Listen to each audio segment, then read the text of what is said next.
Hello students, welcome to my channel. Today we will discuss the silent features of double helical structure of DNA. So what is the double helical structure of DNA? Double helical structure of DNA means the DNA have the two strand and these are helical like these are. And what are the silent features means what are the characteristics of this double helical structure, so that we will discuss, because double helical structure was given by Watson and Crick in 1953, and now we will study the characteristics of this double helical structure of DNA.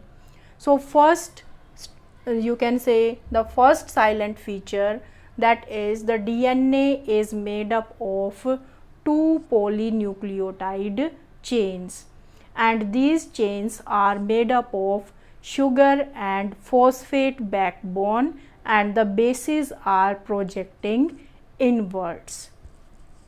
What I told you that these are made up of polynucleotide chain. Polynucleotide, firstly, what is nucleotide? Nucleotide means if sugar, base and phosphate group is present, then we can say nucleotide. And if many sugar, base pair and phosphate groups are linked to each other, then it can make a polynucleotide chain. So the first silent feature is that DNA is made up of two polynucleotide chain. Suppose हम बात करते हैं, एक ये polynucleotide chain है और एक ये polynucleotide chain है. So टू polynucleotide chain हो गई DNA में, और ये polynucleotide chain जो है वो किसकी बनी हुई है? Sugar phosphate, sugar phosphate, sugar phosphate. तो जो इसकी बैकबोन है इस डीएनए की, जो डबल हेलिकल है, वो बैकबोन किसकी है? Sugar and phosphate backbone. And the bases, जो बेस हैं वो शुगर से अटैच होते हैं by the N glycosidic linkage, और जो फॉस्फेट ग्रुप है वो शुगर से अटैच होता है, फॉस्फोएस्टर बॉन्ड होता है. सो these bases are projecting inwards.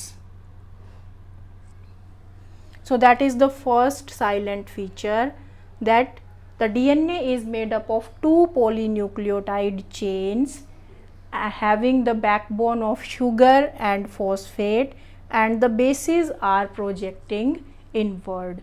That is the first silent feature. Second silent feature is that both the chains have anti-parallel polarity. Anti-parallel polarity means if one chain have the polarity from 5' to 3', then the next have the polarity 3' to 5'. So both the chain, suppose I am writing here that is the 5', so here I have to write 3', and it is the 5' and the 3'. So both the chains have the anti-parallel polarity. Anti-parallel polarity means कि अगर एक chain की ऊपर 5' and होगा तो दूसरी chain का ऊपर 3' एंड होगा. And you are aware about the 5' and the 3' end. 5' end means sugar में जो 5' एंड पे जो 5th पोजीशन पे फॉस्फेट ग्रुप अटैच होगा, वो जो 5th पोजीशन है वो फ्री नहीं होगी, उस पर फॉस्फेट ग्रुप अटैच होगा. लेकिन जैसे वो एक पूरी पॉलीन्यूक्लियोटाइड चेन एंड होती जाएगी, लास्ट में जो 3rd पोजीशन पे हाइड्रोक्साइल ग्रुप होगा और वो फ्री रहेगा. ऐसे ही दूसरी चेन जो आएगी उसमें 3 हाइड्रोक्साइल ग्रुप होगा, तो जहाँ पर हाइड्रोक्साइल ग्रुप होगा उसको हम बोलेंगे 3', और जहाँ पे फॉस्फेट ग्रुप जुड़ा होगा 5th पोजीशन पे उसको हम बोलेंगे 5'. तो अगर एक पॉलीन्यूक्लियोटाइड की चेन की पोलैरिटी अगर 5 प्राइम टू 3 प्राइम है तो दूसरे की क्या होगी 3 प्राइम टू 5 प्राइम, वो एक दूसरे के एंटी पैरेलल पोलैरिटी होगी. And the third feature is that the base pairs they are attached with each other with hydrogen bond. So base pairs are attached in DNA with each other with hydrogen bond. क्या होगा उन दोनों के बीच में hydrogen bond होगा. And I told you that the purines and the pyrimidines, purines को आपने कौन से सिंबल से याद रखते थे AG, पिरामिडिन्स को CUT कट से, C से साइटोसिन, U से यूरेसिल एंड T से thymine.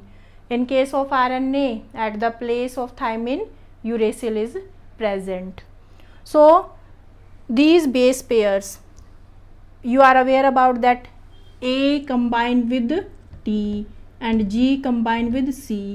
Here double bond is present between A and T and triple bond is present between G and C. So these bonds are hydrogen bond. What type of bonds? These are hydrogen bond. Next silent feature. The fourth silent feature is that the two chains of the DNA, they are coiled in right-handed fashion. किस तरह से coiled होंगी वो right-handed fashion में. और the pitch of the DNA helix that is 3.4 nanometer or we can say 34 angstrom. एक turn जहाँ पे डीएनए की जो कंप्लीट होगी, जैसे एक ये टर्न है, एक टर्न जहाँ पे कंप्लीट होगी उसको हम बोलेंगे डीएनए की pitch. So that pitch is 3.4 nanometre और 34 angstrom. And there are the 10 base pairs. 10 base pair present होंगे इस पिच में. इस डीएनए हेलिक्स की पिच में कितने बेस पेयर्स प्रेजेंट होंगे? 10 base pairs are present. So the distance between the two base pair that is 0.34 nanometre.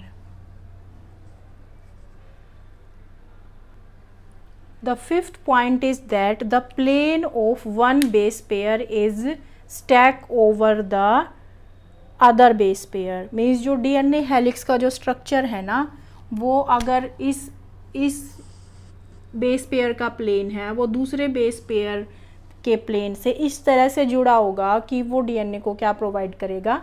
Stability. जैसे अगर ये कॉइल्ड भी हो रहा है तो दूसरा इस तरह से अटैच होगा उसके साथ कि उसको in addition to hydrogen bond जो डीएनए का जो डबल स्ट्रैंड है उसको स्टेबिलिटी प्रोवाइड करेगा. Okay, so after discussing these silent feature there should be the clear idea in your mind that the distance between the two strand that is always constant. So why it is always constant? I told you that the purines have the single ring and the pyrimidines, the purines जो थी हमारी purines में जो है वो double ring होगी, not the single ring, double ring, and the pyrimidines that have the double ring. You can remind this concept with the help of this trick. Purine मैंने आपको बोला था कि इसका नाम क्या है? छोटा है. और पायरिमिडीन जो है इसका नाम बड़ा है. तो इसका बड़ा नाम है तो इसीलिए इसमें क्या होगी? Single ring.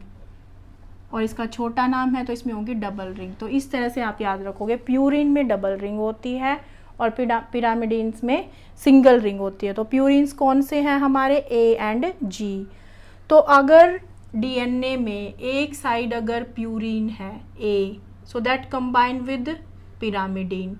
अगर दूसरी साइड पिरामिडीन है अगर दूसरी साइड पिरामिडीन है तो क्या होगा, उस साइड जो है प्यूरिन आ जाएगा। तो इससे अगर एक साइड डबल रिंग है उस साइड सिंगल रिंग आ जाएगी, अगर इस साइड डबल रिंग है तो इस साइड सिंगल रिंग आ जाएगी। तो इससे जो डीएनए के बीच में जो डिस्टेंस है वो क्या रहेगा, मेंटेन रहेगा। The distance between the to helix that is maintained because purine combined with pyrimidine, and in case of purine there is the double ring, in case of pyrimidine there is the single ring. So due to this bonding between purine and pyrimidine, the distance between the two helix that is fixed. So these are the silent features of DNA. I hope you understood. Thank you.